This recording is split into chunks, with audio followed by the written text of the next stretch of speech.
Hey guys, your boy Chill here. Welcome back to C++ Game Engine Infrastructure. In the last video, we wrapped up our work on the logging.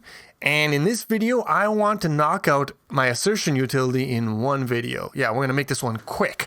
Now, a question you might be wondering is, why are we doing this? Doesn't the standard library already have assert? And it does, but it kind of sucks, right?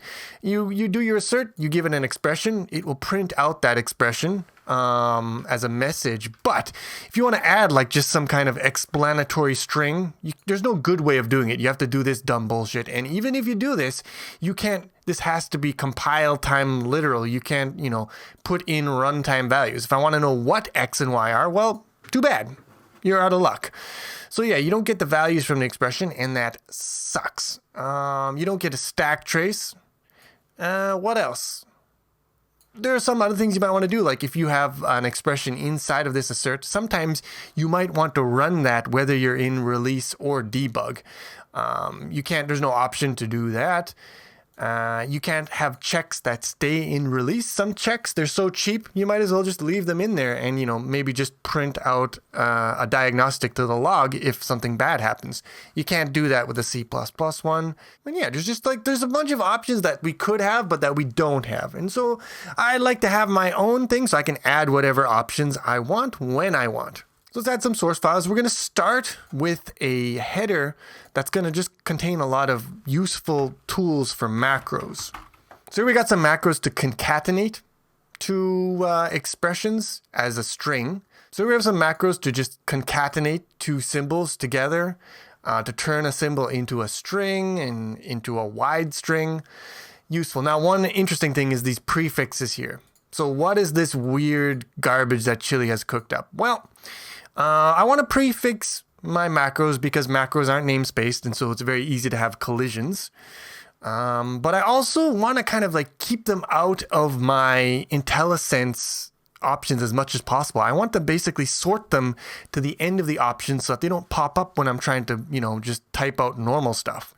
So I use Z at the beginning to sort them all at the bottom of the list of autocomplete options. And ZC just means, C is for chili. So this is the chili macro namespace, ZC. Dumb, but it works. Now, ZZ is even within that namespace. I want to sort the internal helpers to the bottom. So ZC is macros that you might find yourself pulling at during normal development. ZZ is macros that are just consumed by other macros, and we want to hide them as much as possible. And that's what that is. All right, so I add assert.h and assert.cpp in here. We're going to create a class that represents an assertion that we're going to build up and then submit, kind of like the way we do logs. And yeah, so when we create an assertion, we get the string that represents the expression that was used as the condition for the assertion. And then as usual, file, function, line, all that good stuff. Now we're going to use a chainable interface like I tend to do. So you can .message and you can add a custom message to your assertion, and you can .watch and add a variable to watch to print out the name and the value of the variable with the assertion. And that just takes in the value and takes in the name as a character. And this stuff all gets built up into this stream that will be output to the log when you submit the assertion. Now we're going to define a little preprocessor switch, chillass active, and this will allow you to control whether assertions are compiled into or out of the program, independent of whether you're in debug. So sometimes you might want to turn off assertions even though you're running in debug mode, and this extra switch will allow you to do that. If you have not previously defined it, then it will be defined based on your debug switch. And here's where the magic happens. Here's where we actually create the assertion, and there's a little bit of magic that's going on in here that allows us to basically remove this code completely from our executable when we build in release. So we have a ternary expression in here. And we got a little condition. It's got an or in here. This gives us some short circuiting. So if this thing, which is a literal constant expression, if it's false, if chillass is not active, then this gets short circuited and it resolves to this at compile time, and all of this code is basically just removed. It doesn't make it into the executable. Now, if chillass is active, well, then we check the expression. And if the expression passes, then we go to this. And if the expression fails, then we actually create the assertion here, and this leaves space at the end for chaining additional options like message and watch. And here's a little helper macro, and I debated whether to add this one, but I decided I would. And basically, when you add a variable to watch, you have to put in the value of it, and then you have to give the name of the variable, which you'll usually get by, stringifying with, preprocessor bullshit. But that's annoying to have to duplicate that in there. So we'd like a macro that can just spit out the value and the name. And so I do AskWatch, and this actually turns into watch. So this macro turns into a member function name. So you're chaining a macro onto the end of an object. And I don't like that syntax, but I've seen it used before. I've seen it used in Unreal Engine for sure. So, and it does make it easier, but it's kind of like, I don't like it a lot. But I've decided to go with it in this case. So if we look in assert.cpp, we pass in this stuff. It is going to store the file function in line and is going to output assertion failed plus the expression into our string stream. And if we add a message, it's going to basically just output that message into the string stream. And when the assertion is destroyed, when the destructor is called, we are going to invoke our log, but we're not going to invoke it with like chillog, because that would capture the line number and the function name here.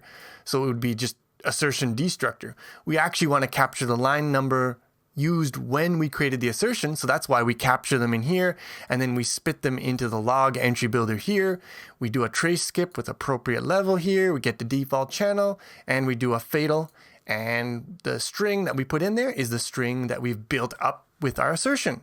And then at the end, we call std terminate. And here, again, to build up a watch, you're just into the stream, you're outputting the name of the variable and then its value. And there you go. There is the stuff. This is the bare bones of our assertion. So we'll head over to main.cpp, and we are going to include core source util assert.h. There we go. And now we do chill ass bam x greater than y. So we need an x and a y. Int x equals 0, y equals 1. So this should be false. And then we do dot. And here's the first little annoying part of things. So if you have a macro that's just a bare name and you do a dot, if it resolves to an object, you get your IntelliSense. But if you have a macro that takes parameters and returns an object and then you do a dot, you get nothing. So we're not going to get IntelliSense on our assertions. So this is a very big incentive to keep the number of members maybe few and short so that they're easy to remember. The good news is that we're going to use macros all the time. So this will definitely be in our meat cache. But anyways, we'll put a little message in here.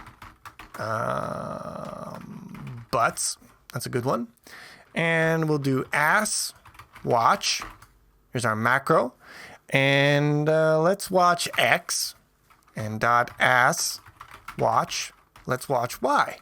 A little bit of a problem here has to do with what we're doing to get our code removed at compile time. So basically, because this one is void, this one here has to end up being void. So what if I were to do this? Think it would hit it? All right, that works. That's not too bad.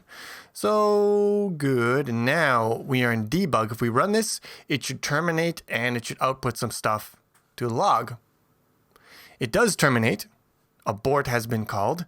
We can even retry to debug the application from here. So it's similar to what we get with the normal assertion library, which is nice. We don't have to build anything special for that. In here, we get our loggy woggy.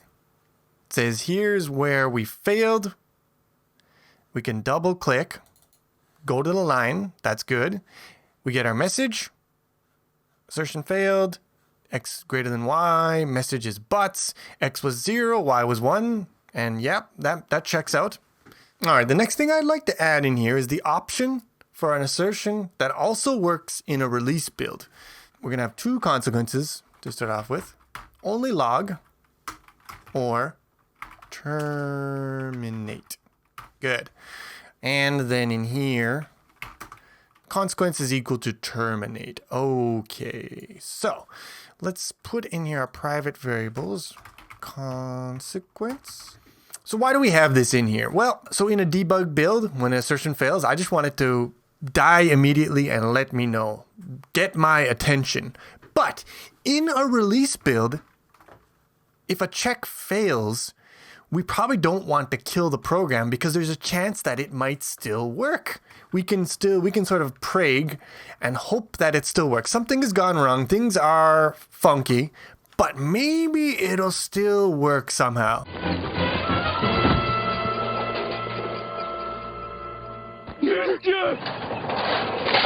It's just a little dirty. It's still good. It's still good. It's just a little slimy. It's still good. It's still good.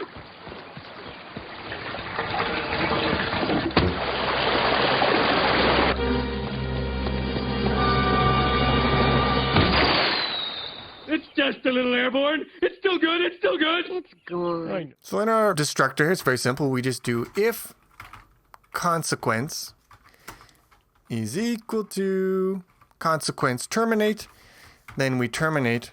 Otherwise, we don't do shit. And that is as simple as that. We default this to here, so this doesn't have to change. Now, we want to define another macro. We'll call this one chill check, expr. And it's basically the same one in here, except we don't do the check for chill ass active. So we only check the expression, and if nothing, the expression passes, we do nothing. Otherwise, we create our assertion with everything except here, we're going to do a little bit of a switcheroo. So if assertions are active, then we want the consequence to be terminate.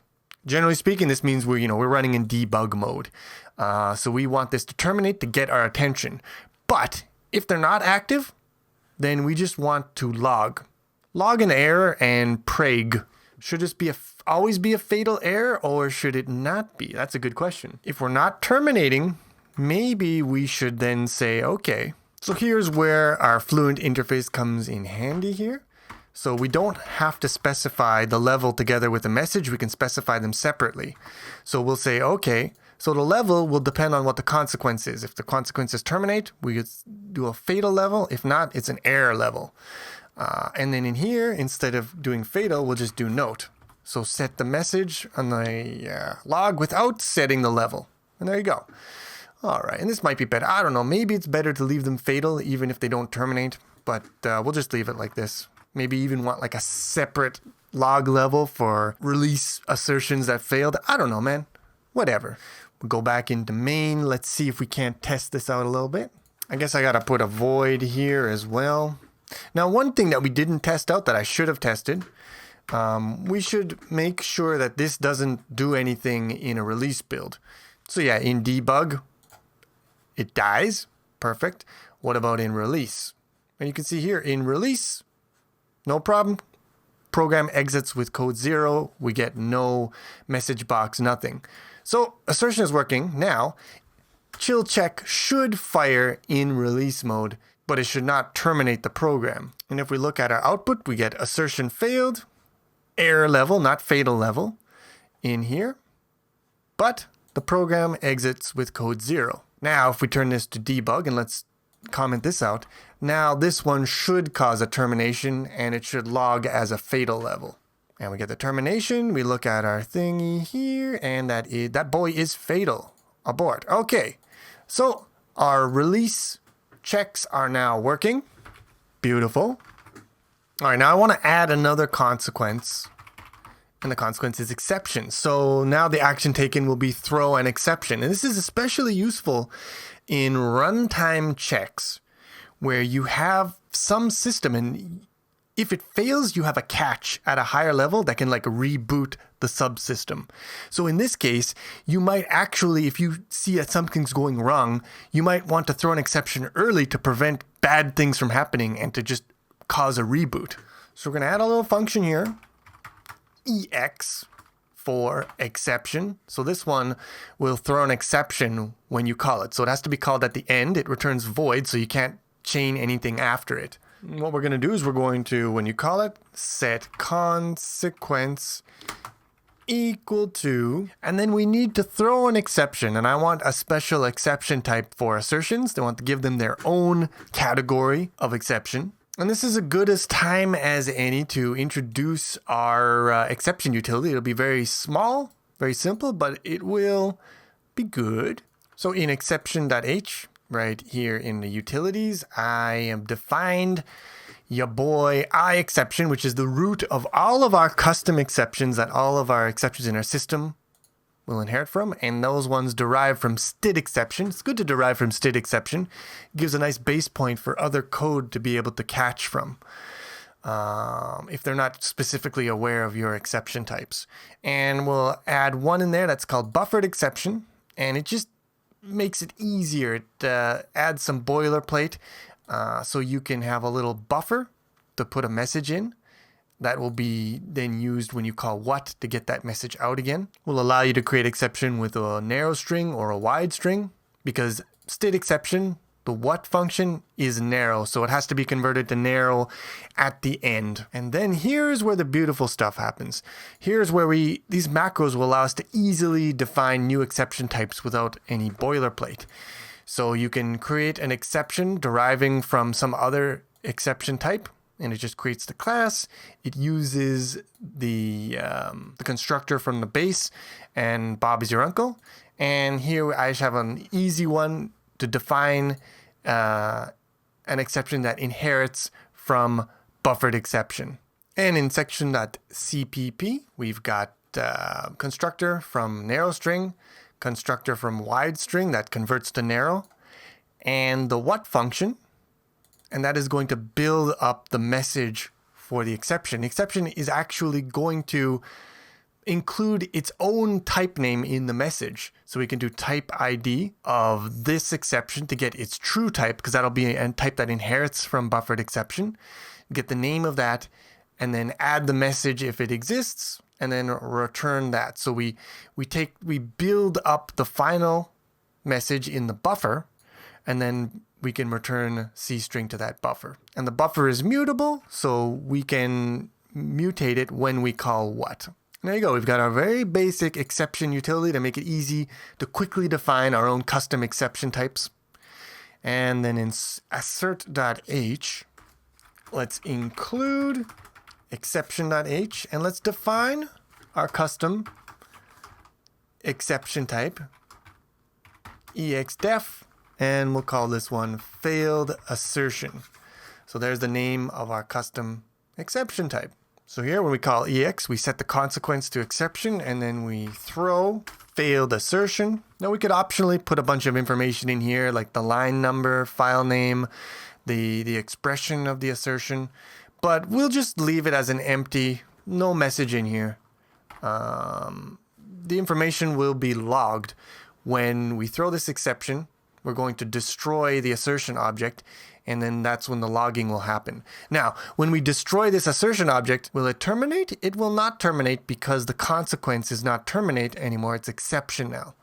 So this should be fine. All right, so let's switch this bad boy to release, and I'm gonna go try, check x greater than y. For fun, let's add a little watcher in there, and let's make her throw an exception. Then we can do like catch, just as a plain old std exception. Then we'll output if we caught. So this one should not do anything because we're in release, and this one should just print to the log, and then this one should throw an exception. Yeah, and here we see in cout, we caught the exception, and it was class chill util failed assertion. Very nice.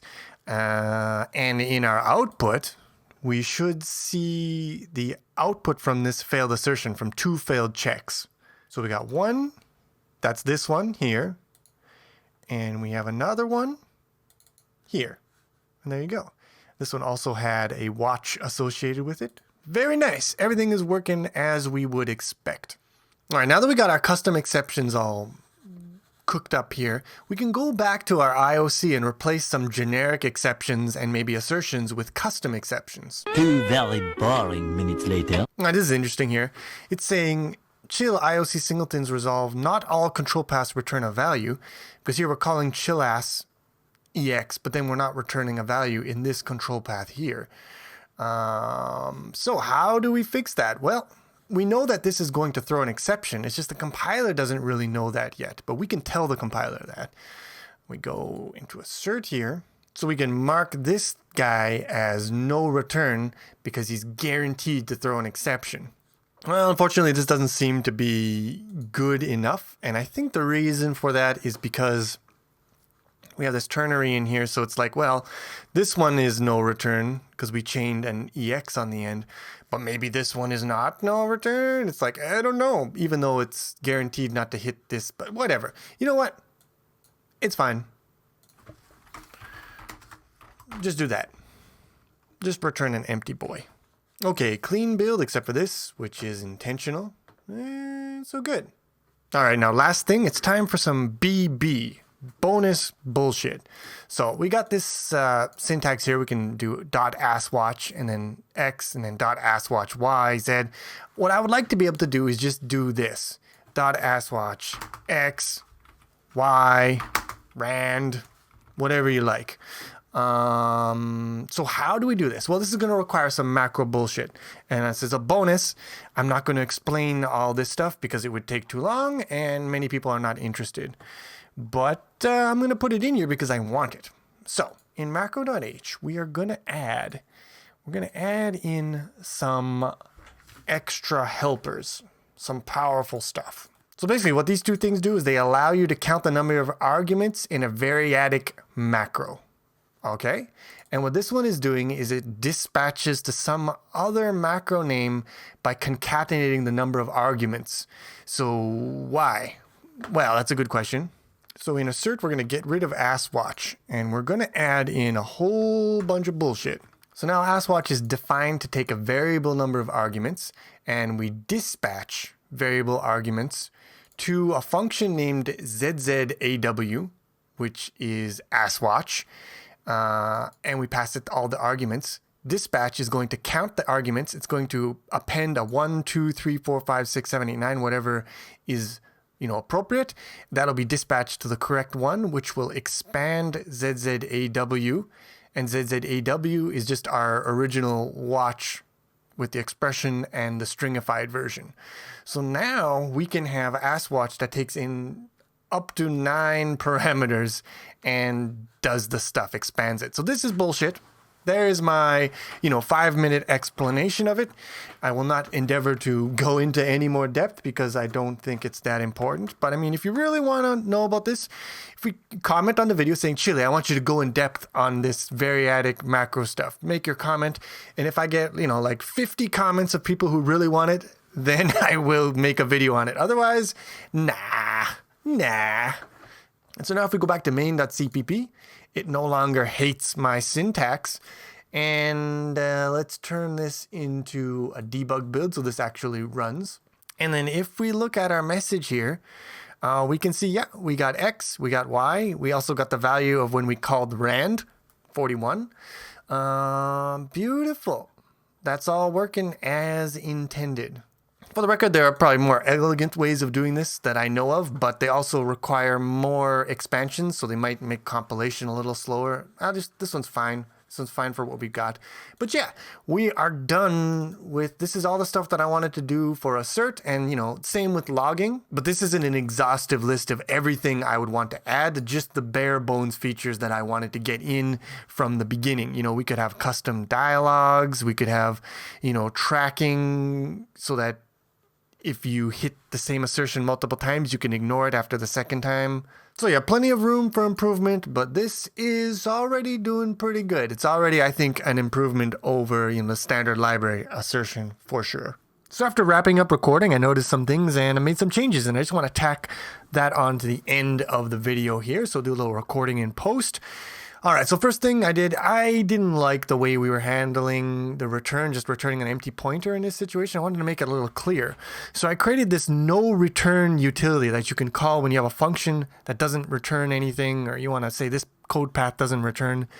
And it's very simple. It's just a function that's labeled as no return, and it will actually do an assertion if you hit it. I use it here in container and singletons, and I include it with assert so you can have it available without having to include it separately. Now, this is something that's going to bite us in the ass eventually.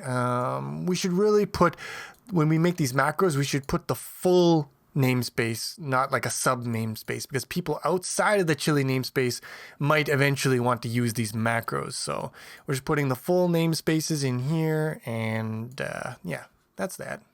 This is really the big one that I noticed, and that was when our assert did a terminate, we didn't actually have any logs in our log files because the logs weren't being flushed.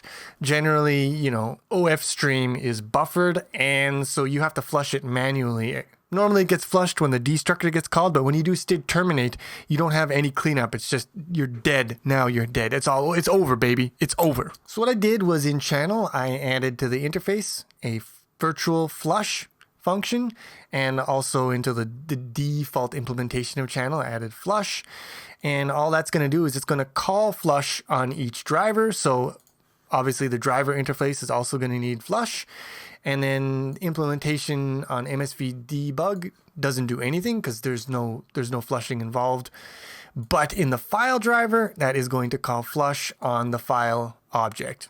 And then in assert.cpp, before we actually call std terminate, we flush the default channel, and that makes sure that our logging is all done. That works for the default channel. If more channels are added in the future, we'll have to think about how we want to handle it, but we'll cross that bridge when we come to it. For right now, flushing the default is sufficient. I also needed to set up the trace depth, how much we skip for assertions, so I put a little variable in there, and a little bit of macro stuff depending on if we're in debug or release and how many levels we have to skip. When an exception is thrown, you have to skip quite a few levels, so I encoded that in there, and it's all good. And finally, I revisited the no return stuff yet again, because I found that, so if this assertion, if we're in release build, this assertion isn't going to get built in, and we're going to hit this no return, and but there's no return, like the no return function doesn't actually return anything. So it's like, this is very weird in release. If this ever happens, it's probably going to be a bad time. So I changed it. Essentially, we have this EX function. It's marked as no return already, but the compiler can't figure that out because there is this conditional in here. But in this case, the condition was just false.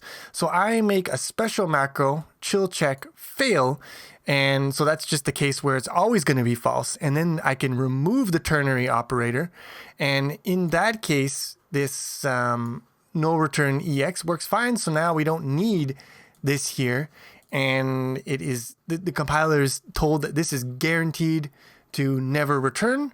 And so we're all good. And because I changed this from assertion to chill check, it won't get built out. So there you have it, just a few things to add to the end there, and I will see you in the next video. And that's going to do it for this video. In the next video, I think we are going to start on a system for creating and managing windows. We'll finally escape from the console sandbox purgatory. But until then, hope you liked the video. If you did, please click the like button, helps a lot. And I will see you again with some more C++ game engine infrastructure.